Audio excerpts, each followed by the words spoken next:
QA engineer with Berlin में काम कर रहा हूँ फॉर ट्रांसलेशन कंपनी पे क्या क्या अपॉर्चुनिटीज़ हैं, क्या क्या चैलेंजेस हैं इनकी फील्ड के अंदर लेके, उसके ऊपर हम बात करेंगे। जर्मनी में बेसिकली स्टूडेंट वीज़ा पे आया था मास्टर्स करने के लिए। क्वालिटी एश्योरेंस में अभी रुझान थोड़ा ज़्यादा होता जा रहा है ऑटोमेशन की तरफ।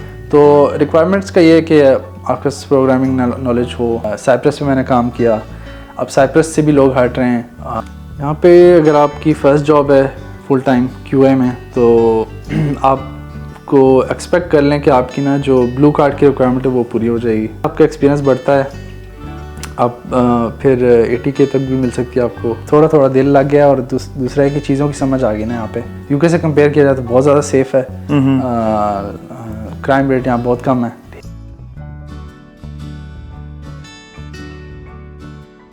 हेलो एवरीवन, आज ही मेरे जो पॉडकास्ट के गेस्ट हैं वो हैं असद हैं क्वालिटी एश्योरेंस इंजीनियर। असद, क्या हाल आप ठीक है? आप बिल्कुल ठीक ठाक, आप सुनाएं कैसे? जी अल्हम्दुलिल्लाह, करम अल्लाह का। अच्छा, आज की वीडियो में हम जानेंगे जी असद की यहाँ पे क्या जर्नी रही है। बर्लिन के अंदर यहाँ पे काम कर रहे हैं और यहाँ पे क्या क्या अपॉर्चुनिटीज़ हैं, क्या क्या चैलेंजेस हैं इनकी फील्ड के अंदर लेके, उसके ऊपर हम बात करेंगे। सबसे पहले जी आप अपना क्विकली इंट्रो दें, फिर हमें आगे स्टार्ट करते हैं, बात करते हैं फिर। सही जी, मेरा नाम असद है और मैं as a QA engineer with Berlin में काम कर रहा हूँ फॉर ट्रांसलेशन कंपनी जो कि AI बेस्ड ट्रांसलेशन प्रोवाइड करता है, as a competitor of Google. तो I work as a QA engineer like I said, और मेरा काम है सॉफ्टवेयर को टेस्ट करना, जो भी नए रिलीज आते हैं टेस्ट करना।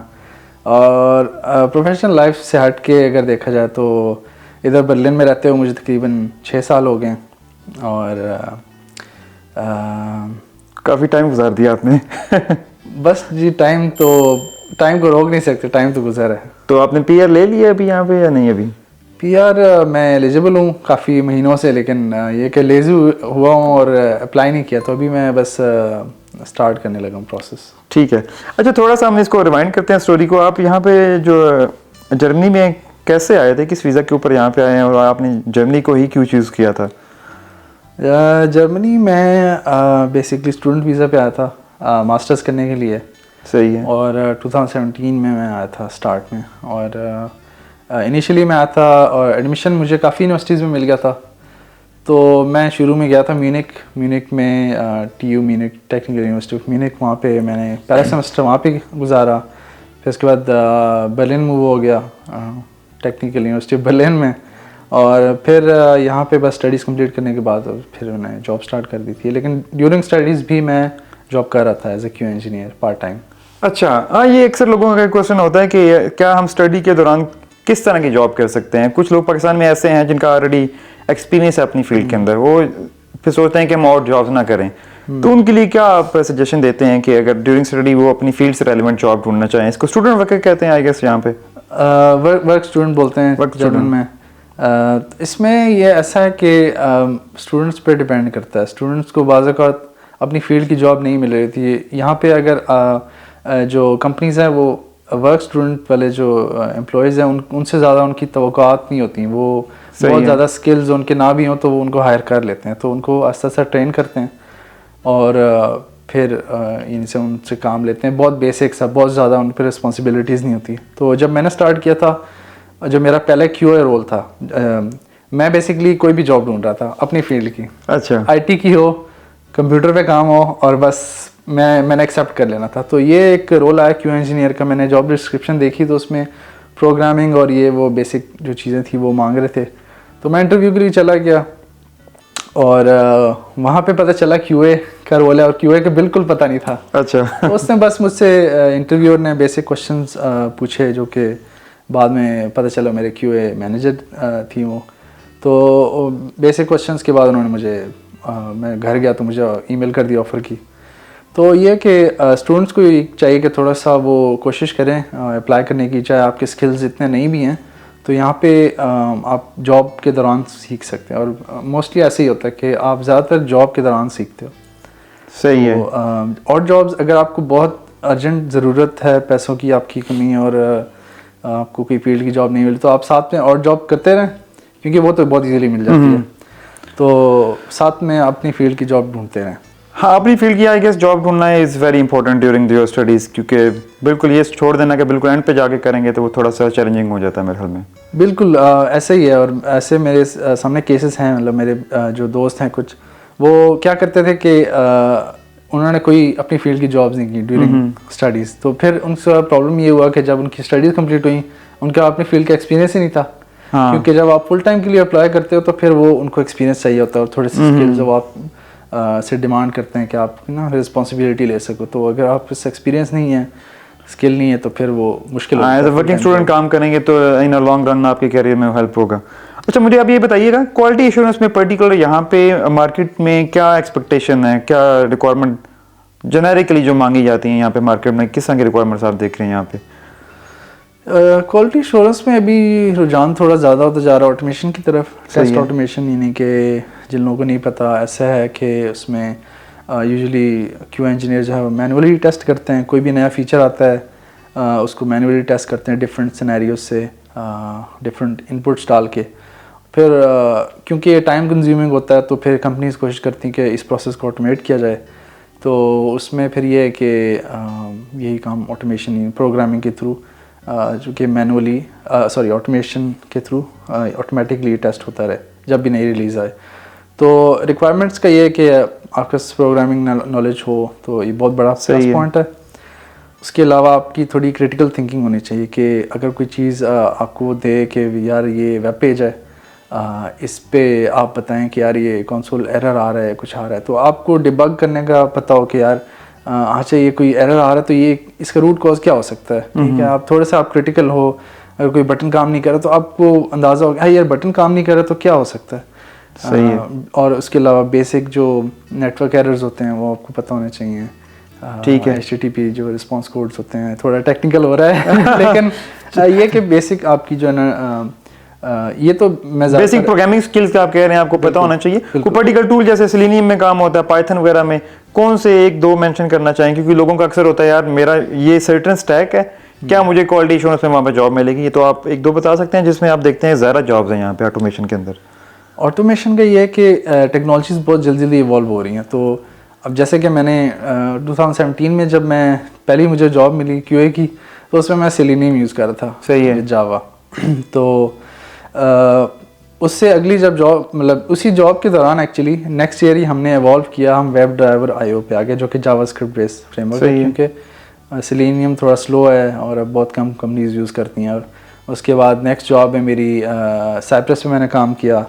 अब साइप्रस से भी लोग हट रहे हैं। फिर टेस्ट कैफ़े था, टेस्ट कैफ़े पे मैंने काम किया। अब मेरी कंपनी जो है वो एक और फ्रेमवर्क है प्लेराइट, जो कि माइक्रोसॉफ्ट की सपोर्ट है उसको। और उस पे जो है ना अभी कंपनी काफ़ी ज़्यादा आ रही हैं, क्योंकि उसकी डिबगेबिलिटी बहुत अच्छी है और उस लिहाज से फास्ट है बहुत ज़्यादा। तो ये एक कॉन्स्टेंटली इवॉल्विंग है, आपको साथ साथ सीखना पड़ेगा ना। हाँ, और तो फिर आप ये कि आपको अप टू डेट रहना एटलीस्ट कि अच्छा आजकल क्या चल रहा है ऑटोमेशन में, QA की क्या यानी कि प्रोसेसेस क्या हैं, कुछ नया अपडेट, कोई नए स्टैंडर्ड्स आए हैं। तो आपको थोड़ा सा ना साथ में प्रोएक्टिव रह के और नई नई चीज़ें आपको पिक करनी पड़ेंगी। खुद से ये अपडेट लोगों ने अपने आप को करना है। लेट्स से किसी पर्टिकुलर कंपनी को टारगेट कर रहे हैं तो उसका फ्रेमवर्क देख सकते हैं किस में चीज़ में वो काम कर रहे हैं। बिल्कुल, तो वो सीख के लोग अप्लाई कर सकते हैं। चलिए, अच्छा, अब ये जो ज़्यादातर लोग क्वेश्चन करते हैं सैलरी हमें क्या मिलेगी, एक्सपेक्टेड सैलरी क्या होगी? आप एक एवरेज सैलरी बताएं और कितना एक्सपीरियंस के साथ कितनी सैलरी यहाँ पे ऑफर की जा रही है? यहाँ पे अगर आपकी फर्स्ट जॉब है फुल टाइम QA में, तो आपको एक्सपेक्ट कर लें कि आपकी ना जो ब्लू कार्ड की रिक्वायरमेंट है वो पूरी हो जाएगी, कि जस्ट अबव 40K, ठीक है, 45K तक इनिशियल जो जॉब। लेकिन अब एक थोड़ा ये मैं बता रहा हूँ मे बी 3 साल पहले की, 4 साल पहले की सही है। अब शायद जो बेस सैलरी है वो थोड़ी ज़्यादा हो गई होगी, 50K तक चली गई होगी। उसके बाद जैसे आपका एक्सपीरियंस बढ़ता है आप फिर 80K तक भी मिल सकती है आपको, अगर आपका 4 साल 5 साल का एक्सपीरियंस है तो उस तरह मतलब 80K यूजुअली जो है बहुत ज़्यादा एक्सपीरियंस या सीनियर QA इंजीनियर्स को मिलती है। ठीक है। अच्छा, क्विकली आप बताएंगे क्या क्या चैलेंजेस आप देखते हैं अपनी पर्टिकुलर फील्ड के अंदर, जो लोगों को ऑलरेडी देख के आना चाहिए या मे बी मेंटली प्रिपेयर होकर के आना चाहिए कि ये चैलेंजेस आपको यहाँ पे मिल सकते हैं? चैलेंजेस तो सच नहीं है, लेकिन जिस किसी भी और जॉब की तरह आपको ये कि इसमें थोड़ा सा आपको साथ साथ सीखनी पड़ेंगी चीज़ें। सही है, जैसे आपने पहले बात की है कि टेक्नोलॉजी बहुत इवॉल्व हो रही हैं, तो आपको साथ साथ देखना पड़ेगा। हाँ बिल्कुल, साथ साथ देखना पड़ेगा, और अपने आप को काइंड ऑफ फ्रेश रखने के लिए कि नई नई चीज़ें सीखें। और क्योंकि ये जॉब जो है काफ़ी रिपीटेटिव है, डेवलपर्स का है कि वो डिफरेंट चीज़ों पे काम करते हैं, नए नए फीचर्स पे डेवलपमेंट करते हैं, और बाद वक़्त ऐसे भी होता है कि एक्सटर्नल टूल्स यूज़ करने होते हैं जो कि नए होते हैं, तो नई नई चीज़ें उनको एक्सपीरियंस करने का मौका मिलता है। लेकिन QA में यूजुअली बोर हो जाता है बंदा, सेम तरह का काम होता है, सेम तरह का काम है, तो इस चीज़ के लिए बंदा प्रिपेयर्ड रहे। और वो यही कि वो नॉर्मल जो प्रोटोकॉल्स होते हैं QA के, अच्छा बग आ गया, अच्छा बग है तो इसको कैसे प्रोसेस करना, सारे स्टेप्स वही सेम ही होते हैं, आपने बार बार वही रिपीट करना है। ठीक है। अच्छा, आपने जिक्र किया कि 6 साल आपने ऑलरेडी गुजारे हुए हैं यहाँ पे, तो लॉन्ग टर्म क्या प्लान है जर्नी को लेके? क्या आपने यहीं पे लॉन्ग टर्म एक्सपीरियंस लेना है, या यहाँ से आपने अब पासपोर्ट में भी लेके या PR करके कहीं और मूव करने का प्लान है? जस्ट आउट ऑफ क्यूरियोसिटी, कुछ लोग पूछते हैं कि यार लॉन्ग टर्म हमारे लिए वहाँ पे क्या बेनिफिट्स हैं जर्मनी में जॉब करने के? अच्छा, ये मेरी जो पर्सपेक्टिव है जर्मनी को लेके यहाँ रहने के लिहाज से, ये ओवर द ईयर्स चेंज हुई है। जब मैं इनिशियली यहाँ पे आया था तो मेरा बिल्कुल दिल नहीं लग रहा था यहाँ पे, क्योंकि मैं UK में टाइम गुजारा है और वहाँ का एनवायरनमेंट बिल्कुल डिफरेंट है। अपनी कम्युनिटी है बहुत ज़्यादा, और पाकिस्तानी कम्युनिटी है, और ऐसे ही तो आप एट होम फील करते हो। लेकिन जब जर्मनी आया तो वो बिल्कुल ही अपसाइड डाउन, ठीक है ना, यहाँ पे तो अपना कोई बंदा नजर नहीं आता, शिफ्ट आ जाता है बिल्कुल। तो फिर मैं यहाँ पे बिल्कुल खुश नहीं था। तकरीबन 1-2 साल तो मैं यही सोचता रहा यार, बस डिग्री फिनिश करके कहीं निकलना है। और तो पाकिस्तान जाने का भी था जहन में कि हाँ पाकिस्तान जा सकते वापस। मैं कोई ऐसा नहीं था कि नहीं जाना, क्योंकि UK भी पढ़ के मैं वापस चला गया था। खैर एनीवेज, अभी ये कि अभी चूँकि काफ़ी साल हो गए मुझे यहाँ पे, तो लैंग्वेज भी काफ़ी हद तक आ गई है, समझ भी आ जाती है, तो फिर ये कि थोड़ा थोड़ा दिल लग गया, और दूसरे की चीज़ों की समझ आ गई ना यहाँ पे। सही है। और एक फ्यूचर नज़र आ रहा है मुझे यहाँ पे, तो पॉसिबिलिटी है कि मैं किसी मिडिल ईस्टर्न कंट्री में जाऊँ जॉब के सिलसिले में, या इस तरह तो रहने के लिए, लेकिन कोई कॉन्क्रीट प्लान्स नहीं है अभी इस तरह। सही है। ओवरऑल मतलब आपको एनवायरनमेंट पसंद आया यहाँ का ना? रहने के लिए था अच्छा, ऑफ कोर्स फैमिली के लिए भी बेहतर ही है। रहने के लिए ठीक है मेरे हाल से, सेफ है, ठीक है, सेफ्टी के लिहाज से UK से कंपेयर किया जाए तो बहुत ज़्यादा सेफ है। क्राइम रेट यहाँ बहुत कम है, ठीक है, सही तो है। उस लिहाज से सही है। लेकिन in terms of from a religious point of view, वो थोड़ा यहाँ पे वेस्ट में आपको प्रॉब्लम्स तो फेस करेंगी, क्योंकि आपने अगर आप जो है ना फैमिली यहाँ पे ग्रो करना चाहते हैं, ठीक है, तो वो कि आपको थोड़े से चैलेंजेस में फेस होंगे, जैसे कि आपके यहाँ पे मदरसे वगैरह नहीं है बच्चों के लिए, और कम है एज कम्पेयर टू किसी और कंट्री के करते हैं। बिल्कुल बिल्कुल ऐसा ही है, तो ठीक है, ये थोड़ा सा इशू है। चलिए ऐसा, thank you so much. I hope कि मैंने काफ़ी सारे जो क्वेश्चन है वो क्लियर किए होंगे। फिर भी अगर कोई क्वेश्चन ऐसा है जो मैंने मिस किया है तो आप कमेंट सेक्शन में मेंशन करें, तो इंशाल्लाह असद या मैं कोशिश करूँगा कि उसको हम आंसर कर दें। Once again thank you so much, it was nice meeting you.